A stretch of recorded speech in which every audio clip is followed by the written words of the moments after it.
कितने राफेल आपके नहीं, दबाव राफेल में? हमारे एक भी राफेल तबाह नहीं हुए हैं। मैं आपको बता दूं, हमारे पास एक भी राफेल, आप अगर ये कहते हैं कि राफेल अच्छा, आप लोगों की जानिब से पहले हमला किया गया, फिर अमन के झंडे लगाए गए, उसके बावजूद आप लोग क्यों ना रुके? हमने एक मिनट नूर मेरी बात समझिए, हमने हमला टेरर की जगहों पे किया। मौलाना मसूद अजहर, क्या आपके यहाँ कोई बहुत अच्छे लोगों में गिने जाते हैं? क्या इंटरनेशनल लेवल पे उनका मामला नहीं है? शेख सलाउद्दीन को क्या आप वहां का वली अल्लाह समझते हैं, रहमतुल्लाह अलैह समझते हैं? नहीं, वहां का ट्रैक रिकॉर्ड आपकी आर्मी से लेके हर किसी के पास है।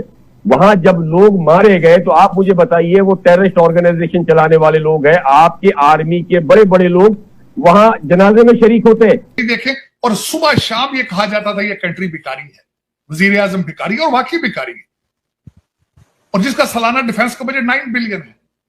पाकिस्तानियों के भारत के सोशल मीडिया पे जो हालात किए जाते हैं, अगर वहां से लोग ये सारा कुछ कर रहे हैं और 4 कंट्री आज उनके साथ खड़े हैं, और सब इतने प्रेशर के बावजूद IMF की किस्त भी वो ले गए, जिसकी कोशिश की गई है, लॉबी की गई है भारत की तरफ से।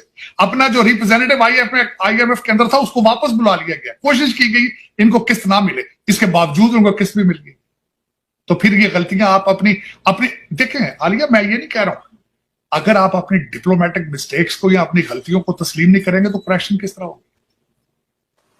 अच्छा सर, इसके अंदर उससे भी आगे आलिया मैं बताऊंगा, उससे भी आगे अगर बात देखी जा रही है, जंगे किसी चीज का हल है, झगड़ा हल है, नफरत हल है कि पाकिस्तान का एटॉमिक जो अमेरिका और बिलखुसूस डोनाल्ड ट्रंप की तरफ से बर्ताव सामने आया है, या जो उनकी स्टेटमेंट सामने आ रही हैं, वो बहुत इंपॉर्टेंट हैं। इरशाद साहब, मोस्ट इंपॉर्टेंट जो मैं आपसे भी स्टार्ट करना चाह रहा हूँ कि ट्रंप की अप्रोच क्या है? एक जानिब वो पाकिस्तान का क्रेडिट ले रहे हैं, पाकिस्तान और इंडिया का डिनर की बात भी कर रहे हैं, फिर उन्होंने ये भी जाहिर किया कि मामला ख़त्म हो गया है। तो ओवरऑल अप्रोच क्या लग रही है डोनाल्ड ट्रंप की? देखिए, 2-3 चीज़ें तो बड़ी वाज़ेह हैं। एक तो वो अपने आप को एक पीस लवर और एक ऐसा सरबराह हुकूमत जो सिर्फ़ अमेरिका का सदर नहीं है बल्कि वो दुनिया का है, माई बाप बना के अपने आप को पेश कर रहे हैं कि यहाँ मैं ये करूँगा, वहाँ मैं वो करूँगा, चीन के साथ ये होगा, इंडिया पाकिस्तान ये करेंगे। आलमी जो उफुक पर है वो एक ही शख्स छा जाने की कोशिश कर रहा है। एक तो उसका ये पहलू है, और तीसरी चीज़ जो नज़र आ रही है वो ये है कि वो अपने दौरे इक़्तिदार में तनाज़ात ख़त्म करके नोबल पीस प्राइज़ का अपने आप को हकदार ठहराना चाह रहा है।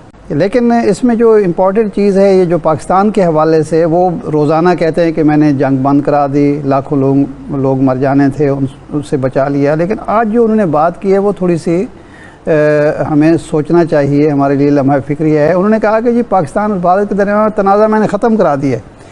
अगर एक सीज़ फायर का मतलब ये है कि तनाज़ा ख़त्म हो गया तो ये तो बड़ी ख़तरनाक बात है।